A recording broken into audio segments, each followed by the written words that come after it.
Welcome, folks. This is the last review, and this one is anticipated by a lot of people. Sipping my coffee, but the reason why is because Flying Scotsman is a very popular character in merch. He's been the most scalped, pretty much. You know, the most expensive almost between his wooden railway, both models. Anything you can get, there's now going to be a Blackman one, and that's going to be expensive. But this is the alternative for people who want to find Scotsman. And we're going to open him up. So, Flying Scotsman, here he is. Basically, remolded Gordon, but with a different face. CG render, nothing to it. And we're just going to break the box. Go on.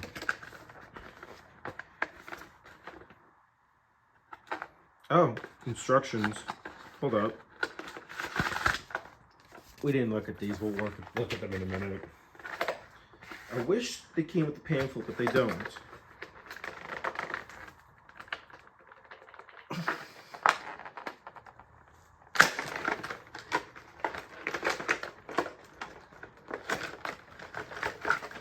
So I got them.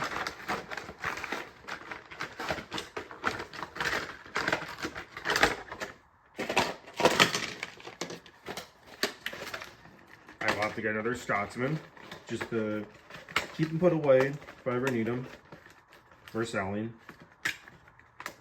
But did okay in the box, better than Gordon by far. Okay, yep, we can hide that. Okay, so let's look at Flying Scotsman now since we're doing it. So here's Flying Scotsman, and he looks okay. He decent attempt. Good job, Fisher-Price and Mattel.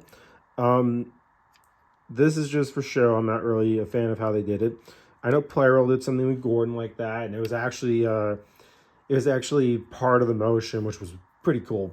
Hey, Playroll, by the way, and Mattel, I'm saying this now. If you're watching this video, do a Playroll Flying Scotsman, please. Do it. We need one. They're never gonna hear me. But anyways, here's the face. And a little derpy, but I like it. The regular size buffers to match his accuracy in real life. Smoke deflectors, which is very nice. A unique funnel too, which in real life he has. The numbering here, 4472. You got the nameplate, which is very nice. It's actually a very nice nameplate. And the white outline detail with the black lining and everything. Very nice. No cab, some cab detail, not much. No whistle either. Yeah, very nice. Put them there.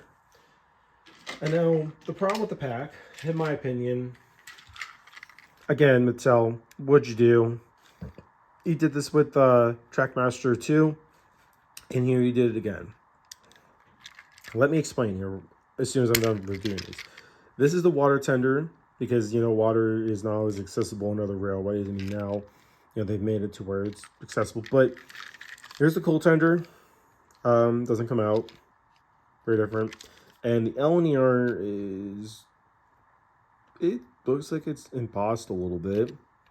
I can feel it, which is nice. But other than that, I'm not a fan of the tenders. Let me explain. Here's Gordon's tender. Gordon's tender is thick. It's a thick tender. Same thing with James's tender. It's a thick tender. And I don't like how the size of this is. I think they could have went with something a little bigger. They could have widened them out a little bit to make them look a little bit more accurate. And it would have been fine. It would have been a good Flying Scotsman pack, in my opinion, if that would have happened. But it loses points because of the fact that these tenders are dinky. They're dinky. Some small, teeny, weeny. On. And he's a big blue engine who knows everything. So, had to make the reference. It was the first thing that came in my mind. And before we finish and conclude the review, again, the space between the coupling and the engine and tender is obscene. That is a bit on this. Sorry, I started my word. That is a bit unnecessary, in my opinion, especially on that.